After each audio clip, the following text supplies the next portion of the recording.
My name is Frances Martinez, and I'm 54 years old. Yesterday was supposed to be my son's wedding day at a beautiful villa in Napa Valley. One day before the ceremony, my daughter-in-law looked me straight in the eye and said the best wedding gift I could give them would be my disappearance. Without hesitation, I agreed. By morning, the villa was gone, the wedding was canceled, and my final gift to them was exactly what she asked for. Before I tell you what happened next, let me know where you're watching from in the comments below. Hit that like button and subscribe for more real-life stories that will leave you speechless. Have you ever had to deal with a difficult daughter-in-law or son-in-law? Let me know, because this story is about to take a turn you won't see coming. Let me start from the beginning so you understand how we got to that moment. I've been a widow for 3 years now, ever since my beloved husband Robert passed away from cancer. We built a successful chain of Mexican restaurants together throughout California, and after his death, I threw myself into expanding the business. It became my lifeline during those dark months of grief. The restaurants are thriving now, and I'm financially independent, which has always been important to me. My son Marcus is 28, a talented attorney working at a prestigious law firm in San Francisco. He's my only child, and after his father died, we became incredibly close. Robert and I raised him to be respectful, hardworking, and family-oriented. Marcus has always been my pride and joy, calling me every Sunday, visiting for holidays, and including me in his major life decisions. When he told me he was dating someone seriously 2 years ago, I was thrilled for him. That someone was Sophia Chen, a 26-year-old beauty influencer with over 500,000 followers on social media. She came from old money. Her father owns a tech company in Silicon Valley, and her mother is a prominent socialite. When Marcus first brought her home for dinner, I was nervous but excited to meet the woman who had captured my son's heart. Sophia was stunning, well-dressed, and spoke eloquently about her career and aspirations. In the beginning, I tried my best to build a relationship with her. I invited her to go shopping, suggested mother and daughter-in-law spa days, and always made sure her favorite foods were prepared when they visited. But something felt off from the start. Sophia was polite but cold, answering my questions with minimal responses and rarely initiating conversation. She never asked about my business, my interests, or my life. It was like talking to a beautiful statue. I noticed changes in Marcus, too. He started calling less frequently, and when he did, our conversations were shorter and more guarded. He stopped sharing details about his work and personal life. When I asked if everything was okay, he assured me it was just the stress of his relationship becoming more serious. I wanted to believe him because I could see how happy Sophia made him, at least on the surface. When Marcus proposed to Sophia 8 months ago, I was genuinely happy for them. Despite my reservations about her personality, I wanted my son to have the love and partnership that Robert and I shared for 25 years. When they started planning their wedding, I immediately offered to contribute financially. After all, I had the means, and this was my only child getting married. What I didn't expect was their acceptance of my offer to pay for the entire wedding. They calculated the costs and presented me with a budget of $200,000. It was a substantial amount, but I agreed without hesitation. I saw it as an investment in our future family relationship and a way to show Sophia that I welcomed her into our family with open arms. I thought surely this gesture would soften her attitude toward me. I was completely wrong. The wedding planning process became my first real glimpse into what life with Sophia as a daughter-in-law would actually look like. Despite the fact that I was funding the entire celebration, I was systematically excluded from every major decision. When I suggested involving some traditional Mexican elements to honor our family heritage, Sophia politely declined, saying they wanted something more contemporary and elegant. I offered to help with vendor selection, given my experience in the hospitality industry through my restaurants. I knew excellent caterers, florists, and event planners throughout California. Again, Sophia declined, saying she and her mother had everything under control. When I asked to see the venue they had chosen, I was told it was a surprise, and I would see it on the wedding day. Every suggestion I made was met with a sweet smile and a firm no. When I proposed including Robert's favorite song in the ceremony to honor his memory, Sophia explained that the musical selections had already been finalized. When I asked about involving my sister in the bridal party, since she was Marcus's only aunt, I was told the wedding party was already complete with Sophia's sorority sisters and childhood friends. The first major incident happened during a dress shopping appointment. Sophia had reluctantly agreed to let me come along when Marcus insisted. As we browsed through the boutique, I fell in love with a gorgeous red dress that would be perfect for the mother of the groom. Red has always been my favorite color, and Robert always said I looked radiant in it. When I showed it to Sophia, her face changed completely. She explained with artificial sweetness that red was too bold and attention-grabbing for a mother of the groom. She suggested I consider navy blue or beige instead, colors that would be more appropriate and understated. When I pointed out that red is a traditional color of celebration in Mexican culture, she reminded me that this was a modern American wedding, not a cultural ceremony. I ended up buying the navy dress she approved, but I felt diminished and silenced. The second incident was even worse. Sophia decided to completely overhaul the catering menu I had helped design with the chef. The original menu featured some of Robert's favorite dishes and family recipes that had been passed down through generations. These weren't just random food choices, they were pieces of our family history. Sophia replaced everything with trendy small plates and fusion cuisine that looked Instagram-worthy but had no connection to our family whatsoever. When I discovered this change through a casual conversation with the caterer, I felt like I had been punched in the stomach. I called Marcus immediately, but he defended Sophia's decision, saying it was her wedding day and she should have the menu she wanted. He couldn't understand why I was upset about something as simple as food choices. The fact that he called it simple made it even worse. Then I accidentally saw something that shattered my remaining illusions about Sophia's character. While visiting their apartment to drop off some wedding gifts that had been delivered to my house, I saw Sophia's phone screen light up with a text message. The preview showed part of a conversation with one of her bridesmaids that read, "Don't worry after the wedding. Marcus's mom won't be such a problem anymore. I have plans to handle that situation." I pretended not to see it, but those words haunted me for days. What kind of plans handle what situation I was funding their wedding, respecting their choices, and staying out of their way? What more did she want from me? When I tried to discuss my concerns with Marcus, he brushed them off as wedding stress and urged me to be more understanding of Sophia's perfectionist tendencies. 3 days before the wedding, Sophia dropped another bombshell. She called me at my restaurant during the lunch rush to inform me that the seating arrangement had been finalized. I would be seated at table 12 near the kitchen entrance with some distant relatives from her father's side whom I had never met. Marcus would be seated at the head table with the wedding party, and I would be alone among strangers during my son's wedding reception. When I asked why I wasn't seated closer to the front, or at least with people I knew, Sophia explained that the tables closer to the head table were reserved for the wedding party and immediate family. I reminded her that I was immediate family, being the mother of the groom, but she clarified that she meant immediate family of the bride. The mother of the groom apparently was not considered immediate family in her planning hierarchy. I called Marcus at work, something I rarely do, to discuss this seating arrangement. He was in court and couldn't talk, but he promised to call me back that evening. When he finally called 12 hours later, he sounded exhausted and stressed. He told me that Sophia had been crying all day about wedding details, and he couldn't handle any more drama. He asked me as a favor to him to just accept the seating arrangement and not make waves so close to the wedding day. 2 days before the wedding, I discovered something even more disturbing. I had arrived at the venue early to drop off some decorations I had purchased for the cocktail hour. While looking for someone to help me, I overheard Sophia and her mother in the bridal suite going over what they called their wedding day management list.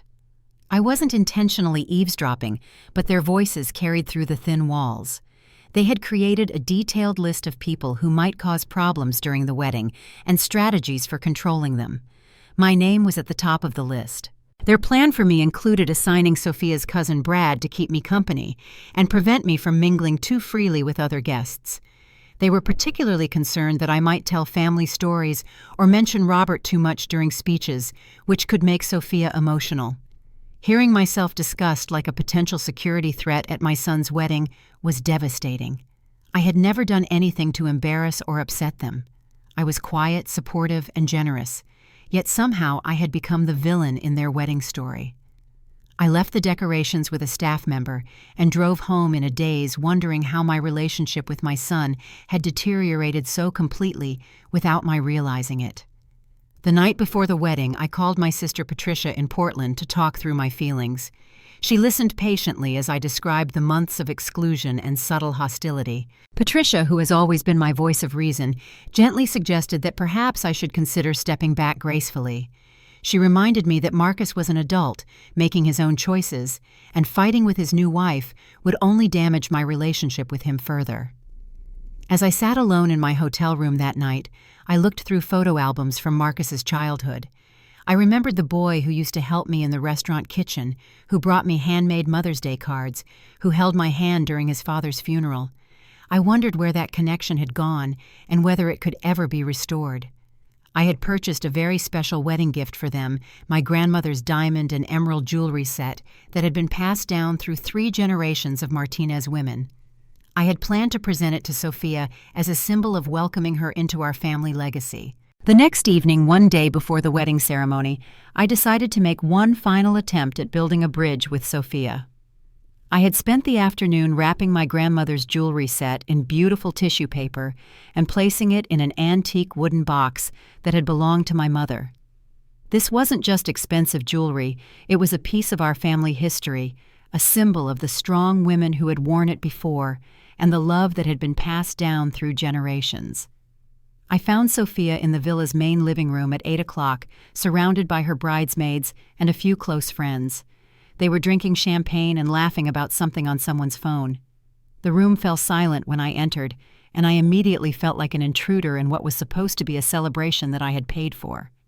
Sophia looked up from her champagne glass with barely concealed annoyance. She was wearing a silk robe with bride embroidered on the back in gold thread, and her hair was in curlers for tomorrow's styling appointment.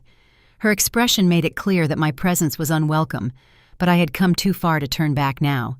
I approached her with the jewelry box in my hands and a genuine smile on my face. Despite everything that had happened over the past months, I still hoped we could find common ground.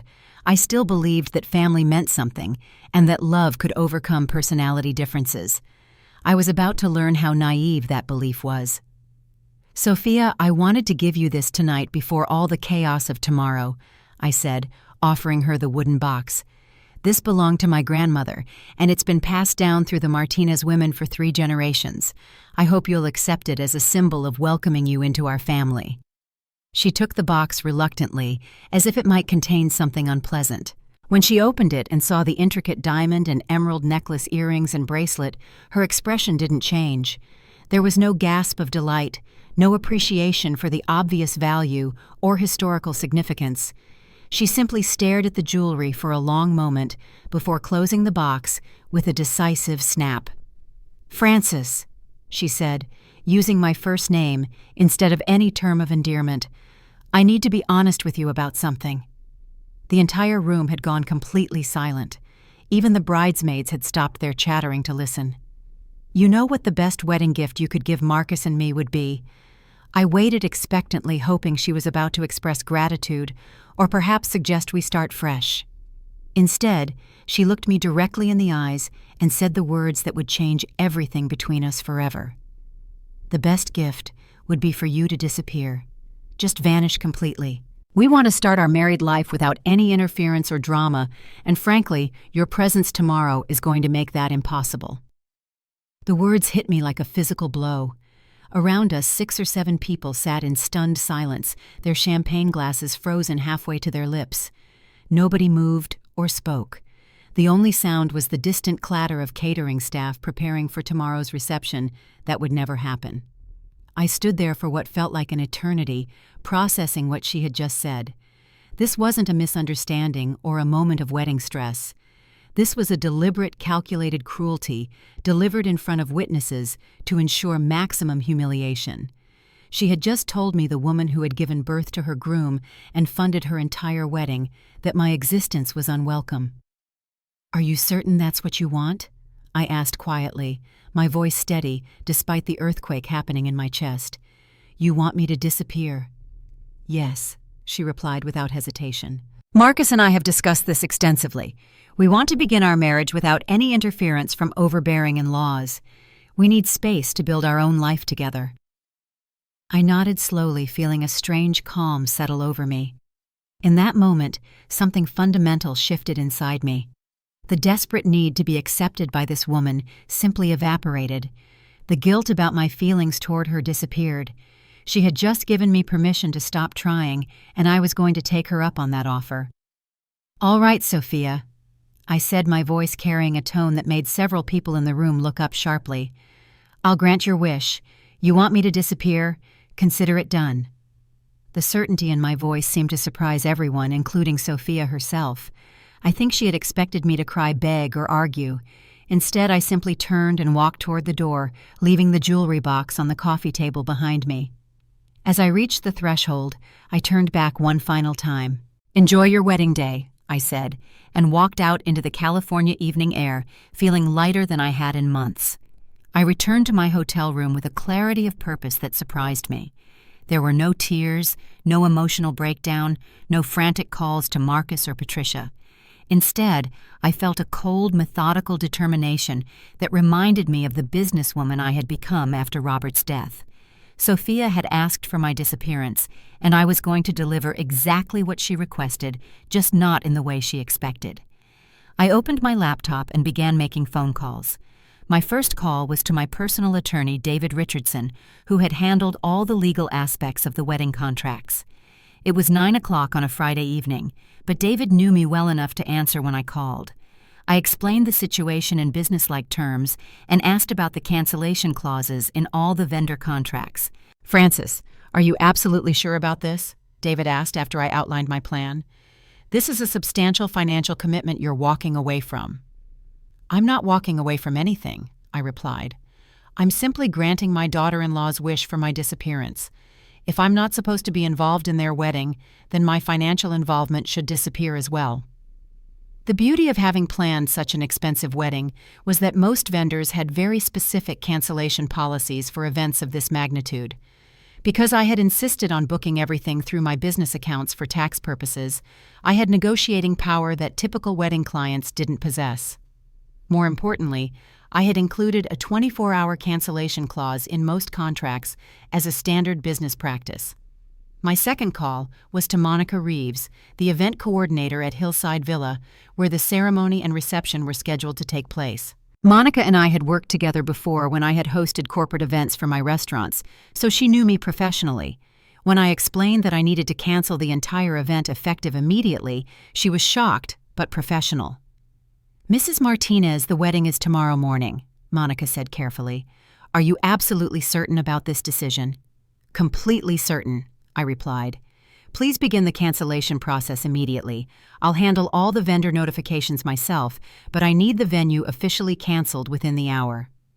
The third call was to Antonio's Catering, the company providing tomorrow's fusion menu that had replaced our family recipes. The owner, Roberto Antonio, was someone I had known for 15 years through the restaurant industry.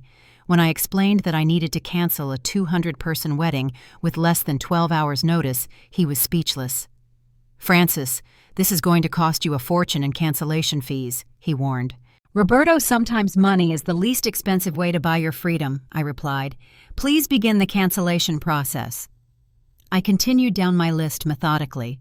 The florist who had been contracted to provide thousands of dollars worth of white roses and orchids. The photographer, a renowned wedding specialist who had blocked out the entire weekend for the event. The string quartet that was supposed to provide ceremony music. The DJ scheduled for the reception. The transportation company providing luxury cars for the wedding party. Each conversation was similar. Initial shock concerns about cancellation fees and eventual professional compliance. By 11 o'clock, I had systematically dismantled the entire wedding infrastructure that had taken months to construct. The vendors were confused but efficient, and by midnight, everything had been officially canceled. My final administrative task was calling the bank to halt all upcoming payments related to the wedding. Credit card authorizations were revoked and pending transfers were stopped. In the span of 3 hours, I had transformed tomorrow's celebration into an empty date on everyone's calendar. Then I sat down to write the most difficult email of my life. Marcus deserved an explanation, even if I couldn't bear to have the conversation in person tonight. I knew that by morning, when he discovered what I had done, he would be furious, confused, and probably heartbroken. But I also knew that he needed to understand that actions have consequences, and Sophia's cruelty had just cost them both something irreplaceable. The email was long and detailed. I explained exactly what Sophia had said to me, how long I had endured being excluded and diminished, and why I had chosen to honor her request for my disappearance so literally. I told him that I loved him unconditionally, but that I would no longer tolerate being treated as an unwelcome burden in his life. I reminded him of the values his father and I had tried to instill in him about respect, kindness, and family loyalty. I scheduled the email to be delivered at 6 o'clock in the morning, giving me time to leave town before he received it. By 1 o'clock in the morning, I had packed all my belongings and booked a 6:30 flight back to Portland where Patricia lived. I left my hotel key at the front desk and drove my rental car to the airport, feeling like I was escaping from a prison I hadn't realized I was in. I was 30,000 feet over Nevada when Marcus received my email and began calling my phone frantically. I had turned it off before boarding and wouldn't turn it back on for another 8 hours. Below me, I knew chaos was erupting at the villa as the wedding party discovered that their celebration had vanished overnight. According to what I learned later, Marcus arrived at Hillside Villa at 7 o'clock to find the gates locked and a notice posted that the event had been canceled. He called Monica Reeves, who confirmed that I had personally canceled everything the night before. When he tried to argue with her, she politely explained that since I was the primary account holder and financial guarantor, I had full authority to make that decision. Sophia's reaction was apparently nuclear. Marcus told me weeks later that she screamed at him for over an hour, demanding to know how he could have allowed his mother to destroy their wedding day. She accused him of being weak, of failing to control his family, and of ruining the most important day of her life. The irony that she had specifically asked for my disappearance seemed lost on her entirely. The guests began arriving at 8 o'clock to find no wedding, no explanation, and no coordination. Marcus and Sophia spent the morning making humiliating phone calls to explain that the celebration had been canceled due to unforeseen family circumstances. Many guests had traveled from other states and had to scramble to change flights and hotel reservations. Sophia's family was furious, particularly her mother, who had invited several prominent social connections to witness what was supposed to be the wedding of the year in their circle. The embarrassment of having to explain the situation to judges, politicians, and business leaders was apparently excruciating for people who valued appearances above everything else. Meanwhile, I was sitting in Patricia's kitchen in Portland drinking coffee and feeling more at peace than I had in months. The weight of trying to force a relationship with someone who despised me had lifted completely. I wasn't angry anymore, just tired and relieved. Patricia, who had watched me struggle through the wedding planning process, supported my decision completely. "You gave that girl exactly what she asked for," Patricia said, as we sat on her back porch that afternoon. "Sometimes people need to experience the consequences of their cruelty to understand what they've done." I spent that first day walking through my childhood neighborhood, visiting places that held memories of happier times. I thought about Robert and how he would have handled the situation. He probably would have confronted Marcus directly months earlier, but he also would have supported my decision to protect my own dignity and self-respect. As the day progressed, my phone filled with voicemails and text messages. Marcus called 17 times. Sophia called twice, both times screaming voicemails filled with profanity and threats. Several wedding guests called to express concern and confusion. Patricia's neighbor, who had been following the family drama, brought over a bottle of wine and declared it a celebration of my newfound freedom. That evening, I finally listened to Marcus's messages. They evolved throughout the day from angry and demanding to confused and pleading to heartbroken and apologetic. In his final message left around 8 o'clock that evening, he was crying. He said he was beginning to understand what had really happened and that he needed to see me immediately. He begged me to answer my phone and promised to drive to Portland that night if necessary. I wasn't ready to talk to him yet. I needed time to process my own emotions and figure out what kind of relationship we could have going forward. I had made my point, but I also needed to decide whether I could forgive him for allowing Sophia to treat me so badly for so many months.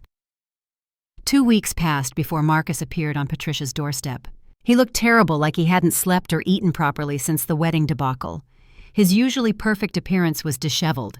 His expensive suit was wrinkled, and his eyes were red-rimmed with exhaustion and emotional strain. When Patricia opened the door and saw him standing there with a bouquet of white roses, she simply stepped aside and let him in. I was in the living room reading a book about starting over after major life changes when my son walked in and immediately broke down in tears. This wasn't the controlled professional Marcus I had known for the past 2 years. This was my little boy who used to crawl into bed with me during thunderstorms, who cried when his goldfish died, who called me his best friend, until he turned 13 and decided that wasn't cool anymore. We sat together on Patricia's old couch, the one where I had cried over boys as a teenager, and where she had comforted me after Robert's diagnosis. Marcus apologized for over an hour, not just for the wedding disaster, but for months of allowing Sophia to exclude and diminish me. He admitted that he had seen the signs of her controlling behavior, but had chosen to ignore them because he was afraid of losing her. "Mom, I've been so stupid," he said, his voice breaking. "Sophia didn't just want you to disappear from the wedding. She wanted you to disappear from our lives completely. She had a whole plan to limit our contact after we were married. Sunday phone calls were going to become monthly calls. Holiday visits were going to be eliminated because she wanted to establish our own traditions. She even suggested I shouldn't tell our future children much about Dad because she didn't want them confused by having a grandfather they never met." Hearing this confirmed my worst fears about Sophia's intentions, but it also broke my heart for Marcus. He had been manipulated by someone who pretended to love him while systematically isolating him from everyone who actually did love him. I learned that she had also pressured him to end friendships with college buddies she considered immature and to distance himself from cousins she found embarrassing. The day after the wedding disaster, when everything fell apart, I finally saw her clearly. Marcus continued. "She wasn't upset about losing our special day or missing our chance to celebrate our love. She was furious about the embarrassment and the inconvenience. She spent the entire day talking about how your actions reflected badly on her social media brand and how she would explain this to her followers." I wasn't surprised to learn that Sophia's primary concern was her public image rather than her relationship with Marcus. Someone who could look at expensive family jewelry and see only an obstacle to their personal agenda was not capable of genuine love or partnership. Marcus told me that their relationship had deteriorated rapidly after the canceled wedding. Without the stress and excitement of wedding planning to distract them, they had nothing left to talk about. He realized that he didn't actually enjoy spending time with her, and that most of their conversations centered around her career, her friends, and her complaints about other people. "I kept thinking about what Dad would say if he could see how I was treating you," Marcus said. "He would be ashamed of the man I became. You raised me better than that, and I forgot who I was supposed to be." The conversation was painful but necessary. I told Marcus that I forgave him, but I also established clear boundaries for our future relationship. I would never again tolerate being excluded or disrespected by anyone he chose to bring into our family. I would never again fund someone else's celebration of their desire to remove me from their lives. And I would never again pretend to like someone who treated me badly just to keep peace in the family. "If you choose to marry someone in the future," I said, "I need to know that you've chosen someone who respects the people you love. I don't need to be their best friend, but I do need to be treated with basic human dignity." Marcus promised that he understood and that he would never allow anyone to come between us again. He had already ended things with Sophia the week before and was looking for a therapist to help him understand how he had lost sight of his values so completely. The wedding disaster, as painful as it was, had been a wake-up call about the person he was becoming. 3 months after the canceled wedding, Marcus called to tell me he had met someone new. Her name is Jennifer, and she's a public defender who shares his interest in social justice. When he told her about our family's experience with Sophia, Jennifer's immediate response was to ask if she could meet me as soon as possible because family relationships were important to her. They've been dating for 6 months now, and Jennifer treats me with the warmth and respect that should be natural between family members. I moved back to California, but decided to open a new restaurant location in Portland as well, splitting my time between the two cities. The distance from Marcus has actually improved our relationship because it's based on choice rather than obligation. When we spend time together now, it's because we both want to be there, not because family duty demands it. Patricia often jokes that Sophia gave me the greatest gift possible by showing her true nature before the wedding rather than after. If Marcus had married her, I would have spent years watching her slowly poison his relationships with everyone who loved him. Instead, her cruelty freed him to find someone worthy of the man his father and I raised him to be.